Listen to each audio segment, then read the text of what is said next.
Salom. Salom. Kimsiz? Nima xizmat? Men o'lim farishtasiman. Joningni olgani keldim. Hazillashmasang-chi, birodar, mana bu inson o'zini Azroilman deb seni joningni olgani kelganman deydi.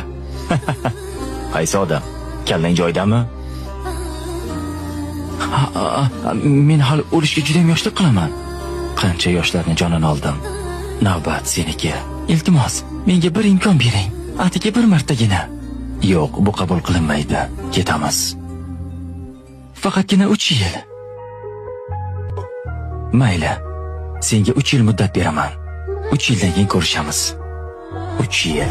3 yil vaqtim bor. Shunday reja qilamanki, istasang ham jonimni ola olmaysan. Vaqting bo'ldi. Ketamiz. Nima? Demak meni bu yerdan ham topdingmi? Endi qayerda, qachon farqi yo'q. Bilasanmi, men nega uchuvchi bo'ldim? Agar sen meni jonimni bu yerda olsang, samolyotda 300 ta odam bor. Ularning holi nima bo'ladi? 3 yilda hammangizni bir yerga yig'ish oson bo'lmadi.